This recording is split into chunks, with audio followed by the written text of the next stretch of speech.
Hello everyone, this is Defense Politics Asia, and in the latest news, development regarding the situation at the Red Sea, when the Yemeni Houthis are actually blockading the Red Sea essentially, where they are firing at rockets, drones, and whatnot against vessels where they think that is related to Israel, and then this caused a major collision, a naval build-up around Yemen.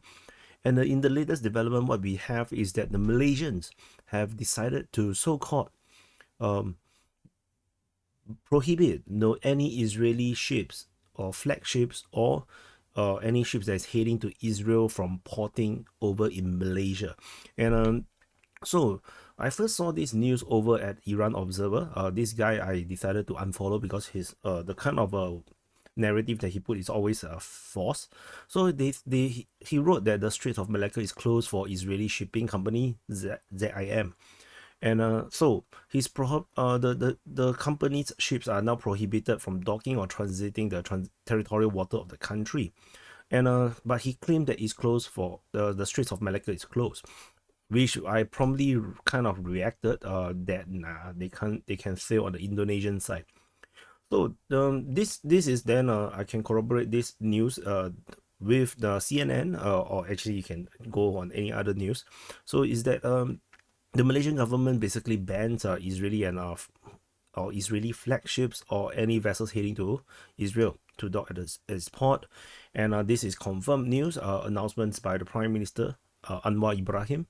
So they say that this is a sanction in response. So this is actually a sanction against Israel by Malaysia as a response to Israel's action that disregard basic humanitarian principles, violate international laws, with the ongoing massacre and cruelty against the Palestinian people.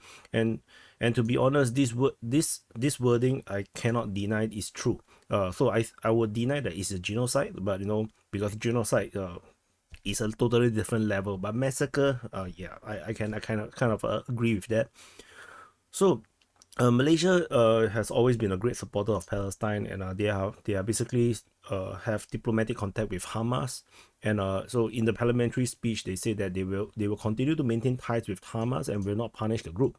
So for those that do not know, Malaysia's passport is very interesting. They say they're valid for all countries except Israel. So so you can kind of tell how how the strong a topic Israel is in Malaysia. So so imagine have a passport that literally just say can go to anywhere except this country. It's very very weird.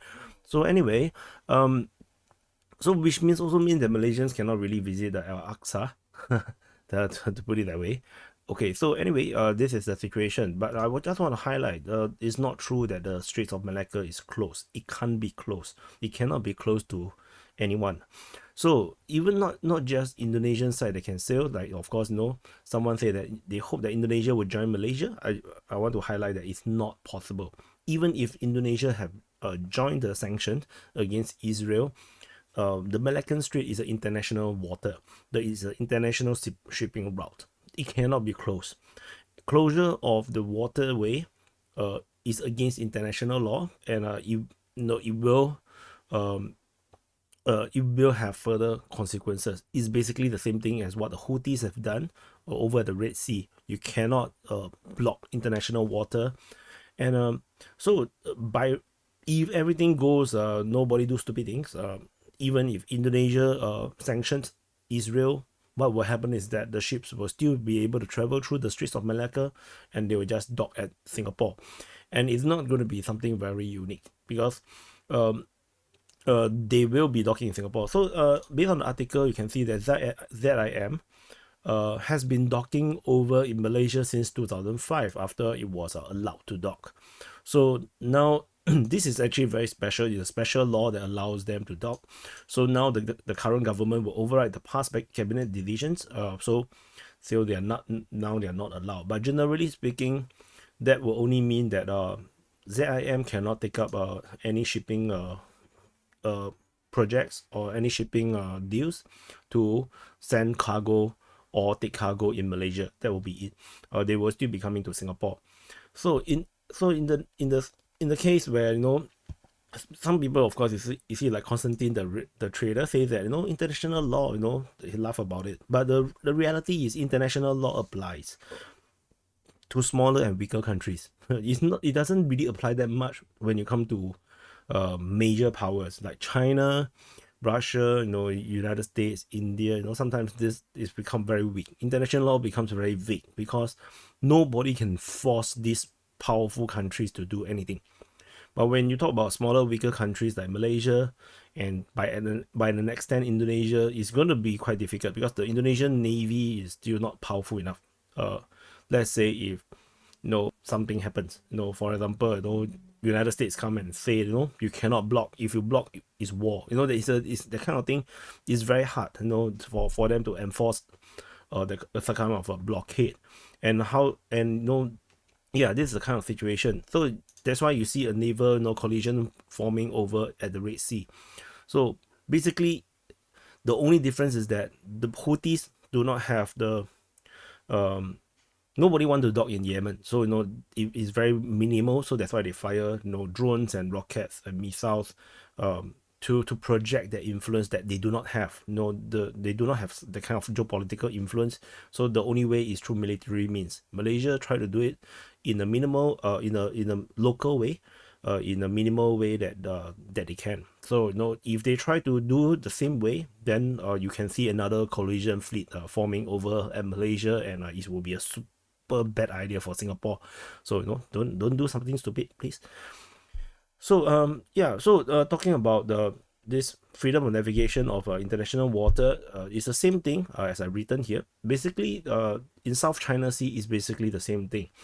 The China claimed the 9-dash line, so they claim the whole of South China Sea, and then you have the Western powers, particularly United States, constantly doing this operation of the freedom of navigation operation. So and this freedom of navigation operations purpose is not to, is a lot of people, of course, they are anti-West, they will say that no, is the purpose is actually to instigate, or you know, to try to irritate, or you know, to be aggressive against China.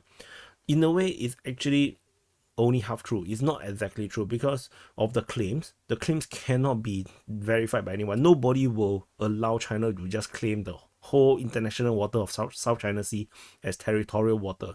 So this freedom of navigation operations purposely sail through the South China Sea, through to and fro. The whole purpose is to prove that it is international water and it is not the territorial water of China.